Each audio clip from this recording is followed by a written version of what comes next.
बोले, ब्राह्मणों, देव मंदिर, तड़ाग आदि के निर्माण करने में सबसे पहले प्रमाण के अनुसार गृहीत की गई भूमि का संशोधन करके 10 हाथ अथवा 5 हाथ के प्रमाण में बैलों से उसे जुतवाना चाहिए।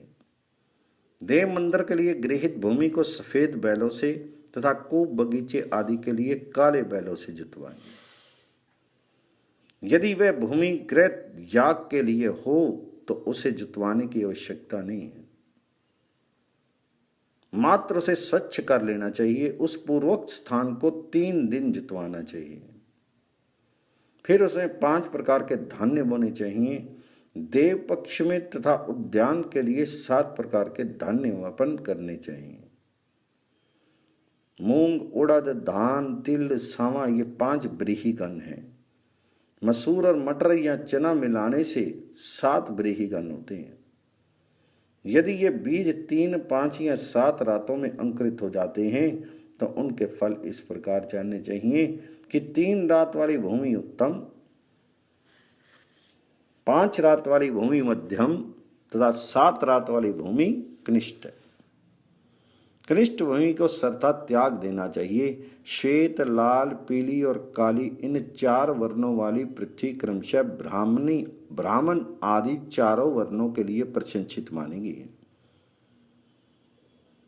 प्रासाद आदि के निर्माण में पहले भूमि की परीक्षा कर लेनी चाहिए। उसकी एक विधि इस प्रकार है।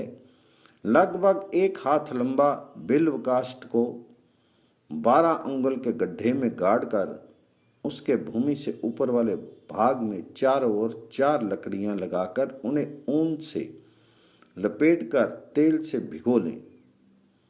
उन्हें 4 बत्तियों के रूप में दीपक की भांति प्रज्वलित करें। पूर्व तथा पश्चिम की ओर बत्ती जलती रहे तो शुभ तथा दक्षिण एवं उत्तर की ओर से जलती रहे तो अशुभ माना गया है। यदि 4 बत्तियां बुझ जाएं या मंद हो जाएं तो विपत्ति कारक है। इस प्रकार सम्यक रूप से भूमि को परीक्षा करके उस भूमि को सूत्र से आवेष्टित तथा कीलित करके वास्तु का पूजन करें। तदनंतर वास्तु बलि देकर भूमि खोदने वाले खनित्र की भी पूजा करें।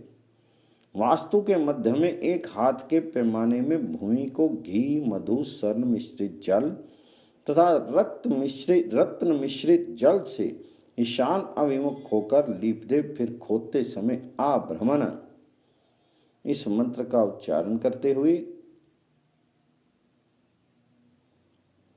जो वास्तुदेव का बिना पूजन किए प्रासाद, तड़ाग आदि का निर्माण करता है, यमराज उसका आधा पुण्य नष्ट कर देते हैं। अतः प्रासाद, आराम, उद्यान, महाकूप, गृह निर्माण में पहले वासुदेवता का विधि पूर्वक पूजन करना चाहिए। जहां स्तंभ की आवश्यकता हो वहां साल, खेर, पलाश, केसर, बैल तथा बकुल इन वृक्षों से निर्मित योग कलयुग में प्रशस्त माने गए हैं। यदि वापी, कूप आदि का विधिहीन खनन एवं आम्र आदि वृक्षों का विधिहीन रोपण करें तो उसे कुछ भी फल प्राप्त नहीं होता, अपितु केवल अधोगति ही मिलती है। नदी के किनारे शमशान तथा अपने घर से दक्षिण की ओर तुलसी वृक्ष का रोपण न करें।